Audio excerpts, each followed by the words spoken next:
Hi everybody, welcome.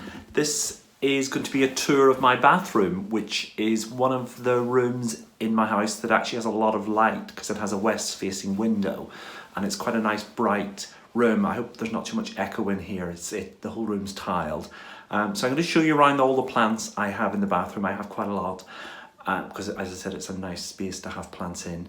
There's a few that don't normally belong here, but I'm just kind of keeping here at the moment for various reasons, which I'll explain as we go round. It's the beginning of October and the weather's beginning to turn a little bit cold, so some of my outdoor plants are beginning to come in. And I just wanted to show you this room, and that's all today's tour is going to be. I'm starting this tour out in the hallway, and this is just going into the bathroom, so you get a kind of an overview of everything. As you can see, the window, which is west facing, it's quite a nice day today, so there's quite a lot of sun coming in, so it's quite bright. So I thought this would be a good day to have the tour. So as we come in, there's the shower on the left, and that's a bit of a kitchen or a bathroom cabinet, sorry. So there's the shower, which at the moment has some plants hanging off it. And then there's a little cupboard just in the middle of the picture at the moment, which has a whole group of plants that more or less permanently live there. And then coming round to the window, you can see there's quite a few plants in the window. I'm just going to come in. And then round to this side, there is the final plant area, which has got a lovely, healthy, big ZZ plant there, as you can see. So let's just start with the ZZ plant, which is doing really well in here because it does get a good, well, it's in a slightly less bright corner, but as you know, ZZ plants do really well in sort of lower light conditions. And this plant is doing very well. It was once about 2-3 times this bigger plant, but then I split it up into smaller plants. And to be honest, the main one is doing very well. The other ones that come off it are slowly recovering. As you can see, it's in quite a big pot. Sorry, that's my mug of coffee sitting on the radio. So if we just, again, move round to the left, and this is the window. And as you can see in the window, there's some plants, just sort of a couple of things just hooked onto the window. The main problem in this room is that I don't have anywhere to hang plants. Well, I do have places to hang plants, but I mean the ceiling. So I just kind of have things hooked onto the window sort of frame. And there's a lovely spider plant which is doing really well. It's throwing off lots of new plants. And then here is, I'm just going to unhook this so that you get a better view of it. This is one of the Epipremnum pinnatums that I bought, and it's actually doing quite well. I think there's some growth coming off it here, and this is the other side of that. And I just keep that again just hooked up in this window so it gets a good amount of light. Where I think it is relatively happy, I just keep it well watered. And next to that, going down onto the ledge, we can see, I'm just going to take a step back so you get a slightly better view of that. I'm working with a new camera gimbal thing, so this is my first attempt at using it for a proper video, so I'm hoping it works. So on the right hand side, you can see I have a nice big tall snake plant that's in a very small pot, but seems to be doing very well. Let me just zoom in because these other plants are a little bit smaller. Oh, I'm not sure if that back lighting is working particularly well. What I might just do is pull out the plants individually so that you can actually see what they are. So this is a beautiful red, Peperomia. I do know the name of this, but I've completely forgotten it.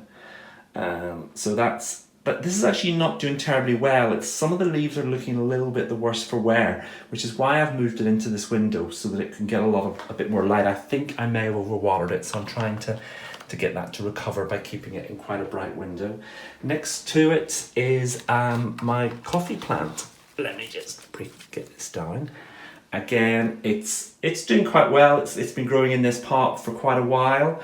It's not actually putting on a great deal of growth. I'm not sure if I'm a big fan of coffee plants. They're a bit that's the side that's actually in the window, so perhaps you get a better view of that. And I'm just not sure if I really like it as a plant. It's just a little bit dull. So it stays there and it's doing quite well. Next to it is a tiny little pot plant that I bought in Marks and Spencer's for a couple of quid. and I think it's a type of perhaps a Calathea or a Maranta. I'm not really sure. It kind of, when I bought it kind of died, but then it seems to recover. I actually bought two, this one and another one, which was slightly different colour. That one died completely, and this one did survive. So it seems quite happy there, but that's what you see. And next to it is my Pilea peperomioides, which is doing quite well here. It's in a west facing window, as I said, and my only issue with it is the leaves are aren't very dark green, and I know most are very dark green, so I'm wondering if anybody knows whether that's because it's getting too much light or it's not getting enough light. They take an awful lot of water. As you can see, there's quite a lot of new pups coming up in the base of it, so it's doing well. It's just a lighter in colour than I think it's supposed to be. And then round here there is yet again another Peperomia. Again, I'm not completely 100% sure of which type of Peperomia this is. There's also bits of spider plant that are kind of overhanging it, but that's doing really well, and it's such a beautiful plant. Just give you a bit of a view of that. And then down here beneath it, which is, as I said, there are some plants that don't normally belong here, is my very large money plant, which at the moment is, believe it or not, it sat in the bath because it had quite a bad case of mealybugs. So what I've been doing is I actually put it in the shower and I completely sprayed it with an insecticide to try and get rid of the mealybugs. So I've just been letting it rest a bit in the bath while it was dripping from the spray. And I'm hoping that gets rid of the mealybugs, because this is one of my oldest and best loved plants. I've grown so many plants from this, taken cuttings and developed them on. It's not true. I think it does actually need another cut trail back, because as you can see, some of the leaves are starting to kind of droop under its own weight. So I think I need to cut this back just to give it a bit more shape, and also I can grow on some more cuttings from it. There are some areas that are actually really quite badly affected by the mealybugs. It had quite a bad infestation, so hopefully I've kind of gotten that and gotten rid of them all. But it looks healthy. It's lovely. It's got a lovely deep green colour, and it's a very nice plant. This is actually a gift when we moved into this house, and when I first got it, it was just such a tiny little plant. So moving on, this is the more or less permanent sort of place where I keep plants in the bathroom. And if we just zoom in a little bit, just so I can show you. Sorry, I'm not very good at running the camera. As you can see here, starting on the right, is a really nice Alocasia amazonica, or Alocasia poly, which like most people, I struggle with these. This is probably my second or third one. This is definitely the first one that's done well and has survived, and it seems to love being in this bathroom, a good balance of light. And I think because it's surrounded by other plants, it actually gets quite a lot of humidity. So here is a lovely long Philodendron micans, which at the moment is actually trailing. I'm really just going to pull, it's trailing into the bath because I keep it there because it gets the maximum light. But it's actually doing really well. As you can see, it's really trailing right down almost to the ground. And I just love, this is one of my absolute favourite plants. I just think the leaves are just so beautiful. I love that kind of slightly velvety colour. I mean, look, you can just see there, you just get a really good shot of the redness behind. Again, as I said, this is where all my most difficult plants end up, because I think it's one of the best places in our house particularly for humidity. So there's a Croton which actually tucked in there, does seem to be doing quite well. Crotons just die almost immediately for me.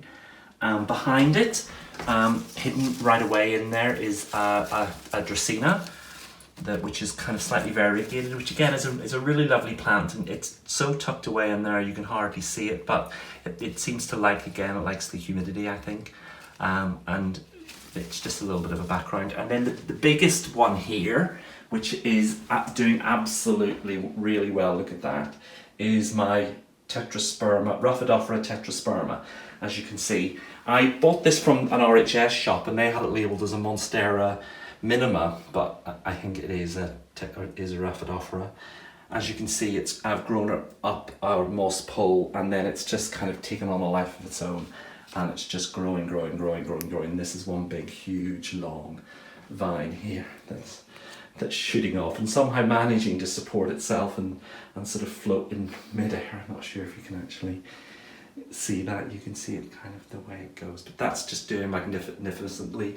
I may actually cut off this vine and try and propagate from it because it's getting a little bit out of control.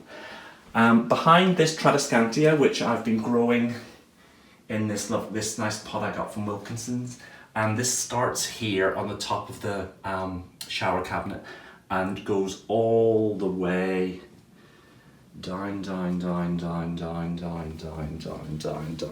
and is this one that is almost on the floor. Sorry, my camera's moving. So this is just doing incredibly well. I mean, again, I think I might have to cut it back. I might wait till spring and then do some propagating from it because it's just going absolutely mad.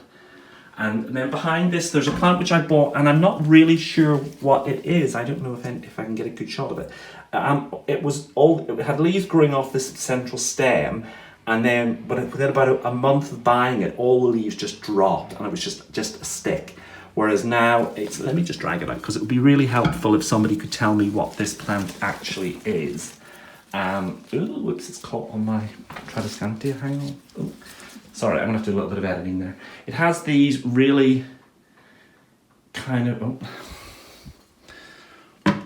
Okay, I've just set that plant down. So this is, hopefully that's a slightly better image of the leaves. It has these sort of slightly heart-shaped leaves that come off the central stem, and when it was healthy, it did just have the plant, just a sort of just these leaves coming off it. So if anybody can identify that for me, I'd be really grateful, because I'd like to know how to look after it. Although since I put it in this spot, it has been doing very well. So I think it does like that. Let me just leave that there for the moment. And as I said, there's a couple of plants in here at the moment that I don't normally have in here. One of which is, again, this plant which is currently just hanging off the shower door, which is actually a potato vine, which was outdoors, and then I brought it inside and put it in this hanging pot because I was going to try and overwinter it, because this is one of my favourite plants. I just think the leaf shape and the colour is just really pretty, and I love this kind of really bright lime. But unfortunately it had a case of aphids, which I just noticed a few days after I brought it in, so again I've been spraying it and just leaving it in the bath and to sort of dry off, and I've been hanging it up. And I'm not quite sure whether I am, is that not focusing? I'm really not sure whether I'm going to keep it indoors or maybe have to put it back outside again, because if it has insects, I don't really want them going to my other plants. So I'm being quite careful with that one. And almost the final plant in here, which again is something that Okay everybody, sorry my phone ran out of storage space, so the video stopped recording. I need to go back and edit this a little bit, I think. So the plant I was just about to show you, which is up here on my, sort of hanging from my shower, is this Begonia, which is actually an outdoor Begonia. But again, I just thought it was such a nice plant, both these really lovely flowers, but also the leaves. I just love Begonia leaves so much, just for their shape and the colour, and these leaves have just got the most beautiful kind of underside sort of colouring as well. And it looks amazing actually up on the shower because you get to see underneath it, and it's probably not going to stay there because it's a little bit ratty, but it's a lovely plant. And then if we just sort of go down the shower, I'm just going to try and see if I can get another shot of all those plants looking lovely. Over here, next to the sink, which is here, and just down here, in the, sort of tucked into a corner, is the final plant, which is a Boston fern, which is, I'm sure most of you already know, is a really difficult plant to keep, because ferns in general are quite difficult, and Boston ferns in particular, just because their moisture and humidity requirements are just so tricky. But again, this one just seems to, I think the bathroom is a good spot for them, because this one does seem to like it here. And it, while not thriving, it has been surviving, so that's a good thing. So that's the last plant in my bathroom. I don't like to count them because that leads to bad thoughts. So I'm just going to try and give you one last sweep of all the plants in my bathroom. And if you have any questions about any of the individual plants, or any care tips, or particularly if you can name the ones that I'm not sure of the name of, then put that in the comments below. So I hope you're enjoying my videos. I'm really enjoying making them, and I hope to make more plant tours like this and show you each of the rooms in my house and all the plants that I have in them, and hopefully we'll get to know each other. So anyway, bye!